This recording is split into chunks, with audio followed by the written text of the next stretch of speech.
আমার সাংবাদিক হিসাবে ছিল ১,৫০০ টাকা বেতন, বিশ্ব সাহিত্য কেন্দ্রে ছিল আবার ২,৫০০ টাকা বেতন। একদিন সিদ্ধান্ত নিলাম এইটাকে বন্ধ রেখে আমি কিছু একটা করব। এই বছর $৩২০ মিলিয়ন এক্সপোর্ট করব। টার্গেট হলো আগামী বছর $৩৫০ মিলিয়ন।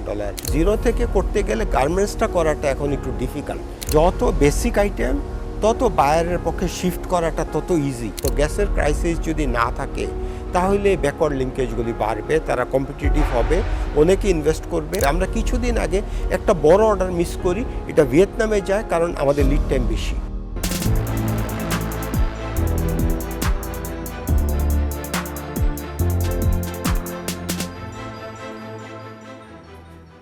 আমি যখন ইউনিভার্সিটি থাকি, সাইকেল চালিয়ে চিটাগাং যাই, আমি বিভিন্ন সংগঠনের সাথে জড়িত ছিলাম।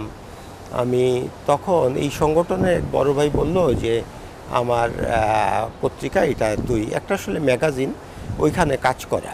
তো আমি তো কিছু জানি না, আমাকে বলল করার জন্য। আমি গেলাম। তখন একজন খুব সিনিয়র একজন মন্ত্রী, আমাদের একজন সিনিয়র সাংবাদিক, ওনাকে বলা হয়েছে ইন্টারভিউটা নিতে, কিন্তু উনি 3 দিনে নিতে পারতেছে না।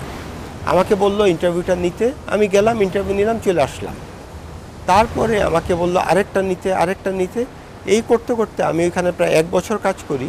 আমার কাজ ছিল শুধু ইন্টারভিউ নেওয়া। 94-এ আমার মাস্টার শেষ হয়। আমার সাংবাদিক হিসাবে ছিল ১,৫০০ টাকা বেতন, বিশ্ব সাহিত্য কেন্দ্রে ছিল আবার ২,৫০০ টাকা বেতন। তো আমি দেখি যে আমার তো এখন আমার সংগঠন হচ্ছে না, আমি কিছু করতে পারতেছি না, আমার মনের ইচ্ছা যে আমি দেশের জন্য কিছু করি। তখন আমি একদিন সিদ্ধান্ত নিলাম যে আমি এখন এইটাকে বন্ধ রেখে আমি কিছু একটা করব।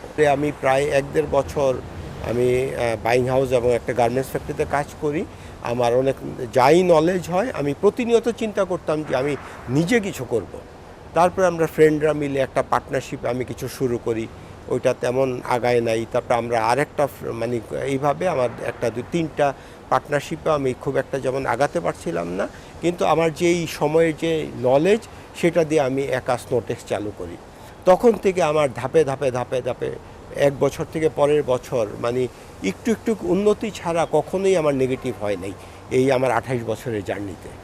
এই বছর আমরা $320 মিলিয়ন এক্সপোর্ট করব। আমাদের টার্গেট হলো আগামী বছর আমরা প্রায় $350 মিলিয়ন বিজনেস করব। সেটা আমাদের যে প্রজেকশন তাতে আমরা আশা করছি এটা আমরা করতে পারব। গত বছর ছিল আমাদের 290-এর মতো। জিরো থেকে করতে গেলে গার্মেন্টসটা করাটা এখন একটু ডিফিকাল্ট।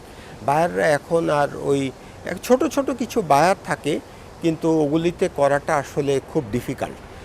কিন্তু আগে যেমন খুব অপরচুনিটি ছিল, 20 বছর 30 বছর 40 বছর আগের ওনাদের গল্প শুনি, ওনারা ছোটোভাবে শুরু করেছেন কয়েকটা মেশিন দিয়ে। এখন সেটাতে বায়াররা ওইভাবে যেতে চায় না, কারণ এখানে রানা প্লাজার পরে structural safety, fire safety, compliance অনেক কিছু এখন করতে হয়। এগুলির জন্য অনেক ইনভেস্টমেন্ট। এই ইনভেস্টমেন্ট করে একটা বিজনেসকে সাস্টেনেবল করা এটা আসলে অনেক কঠিন কাজ। আমাদের এই সেক্টরটায় যারা ক্যাপাবল, যারা ইনভেস্ট করতে পারে, এখানে অনেক কিছু করতে হয়। কমপ্লায়েন্স, এফিশিয়েন্সি, আমাদের এখানে সোলার দিয়ে আমাদের যেমন 24% এনার্জি আমরা পাই, আমাদের অনেক সাশ্রয়ী করতে হয়, আমাদের অনেক দামি মেশিন কিনতে হয়, এফিশিয়েন্ট মেশিন কিনতে হয়, আমাদের অনেক দাম দিয়ে বয়লার কিনতে হয় যেগুলি এনার্জি এফিশিয়েন্ট, আমাদের অনেক দাম দিয়ে মেশিন কিনতে হয় যেটা কিনা 4 জনের কাজ 1 জন করতে পারে, এরকম মেশিন কিনতে হয়। এগুলি আসলে যারা এন্ট্রি করে তাদের জন্য ডিফিকাল্ট, এই জন্য ব্যবসার গ্রোথটা ডিফিকাল্ট। কিন্তু যাদের সামর্থ্য আছে তারা যদি এই ব্যবসাটায় মনোযোগ দেয়, ব্যবসাটায় যদি ইনভেস্ট করতে পারে, তাহলে এখনও টার্কি কিছু ব্যবসা করছে, এখনও ভিয়েতনাম কিছু ব্যবসা করছে, চায়না করছে, আমরাও আরও কিছুদিন করতে পারবো। কিন্তু যদি আমরা আবার যদি আমাদের জিএসপি হারাই, আমরা যদি ডিউটি ফ্রি স্ট্যাটাসগুলি আমরা যদি ঠিক করতে পারি, তাহলে আমাদের ব্যবসাটা আরও কিছুদিন করা সম্ভব। চায়না বা ইন্ডিয়া বা ভিয়েতনাম সবাই কিছু না কিছু একটা বিজনেসের জন্য সাপোর্ট দেয়। আমরা যদি আমেরিকার দেখি, এখনও সরকার তার দেশের ইন্ডাস্ট্রির জন্য সবার থেকে ডিউটি বাড়িয়ে দিয়ে তার ইন্ডাস্ট্রিকে চেষ্টা করছে চালানোর জন্য। আমাদের দেশেও আমাদের সরকারকে অবশ্যই আমাদেরকে সাপোর্ট দিতে হবে, তা না হইলে কোনো ইন্ডাস্ট্রি দাঁড়াবে না। আইন শৃঙ্খলার যে পরিস্থিতি, আমাদের যেই বিজনেস সহজীকরণ, আমাদের যে প্রসিডিওর, আমাদের সব কিছুতেই বাধা। এই বাধাগুলি যদি আমরা এখন সিঙ্গাপুর, ভিয়েতনাম এদের মতো আমরা যদি ফাস্ট করতে পারি, তাহলে আমাদের খরচ যদি কমাতে পারি, আমাদের ইউটিলিটি খরচ যদি কমতে পারে, আমাদের যদি চিটাং পোর্ট থেকে যদি একদিনে মাল চলে আসতে পারে, তাহলে আমাদের এগুলি তো কোনো সমস্যাই না। আমাদের ব্যবসা দিন দিন ভালো হবে। আমরা কিছুদিন আগে একটা বড় অর্ডার মিস করি, এটা ভিয়েতনামে যায়, কারণ আমাদের লিড টাইম বেশি। ডিপ সি পোর্ট না থাকার কারণে আমাদের যেমন সময় লাগে, এবং আমাদের এই কাস্টমস রিলেটেড জটিলতার জন্য আমাদের মাল পেতেও সময় লাগে। লিড টাইম বেশির জন্য আমরা প্রাইস সাফার করছি। আমরাই তো আমাদের না পারার কারণে আমাদের বিজনেসের ক্যাপাবিলিটি আমরা নষ্ট করছি। আমাদের তো সামান্য একটা পরিমাণ শুধু গ্যাসের রিকোয়ারমেন্ট, কিন্তু যারা ব্যাকওয়ার্ড লিঙ্কেজ, তাদের প্রচুর পরিমাণ ইউটিলিটি লাগে, গ্যাস লাগে। এই গ্যাস যদি তার না থাকে, বিদ্যুৎ যদি না থাকে, তাহলে তারা যদি জেনারেটর দিয়ে চালায়, তাহলে সে কম্পিটিটিভ কখনোই থাকবে না, সে সিক ইন্ডাস্ট্রি হয়ে যাবে। এই জন্য যারা এখানে এখন আছে, তারা যেমন কম দামে দিতে পারে না, এবং নতুন এখানে আসাটাও তাদের জন্য প্রবলেম। আমরাও চাই আমাদের ব্যাকওয়ার্ড লিঙ্কেজ করার জন্য। গ্যাসের ক্রাইসিস যদি না থাকে, তাহলে ব্যাকওয়ার্ড লিঙ্কেজগুলি বাড়বে, তারা কম্পিটিটিভ হবে, অনেকে ইনভেস্ট করবে। তখন আমরা এটাকে, যেটা আমার ভিয়েতনাম থেকে আসতে আমার প্রায় 14 দিন লাগে ভেসেল আসতে, আর 14 দিন লাগে পোর্ট থেকে ছুটতে, আমার 30 দিন লাগে।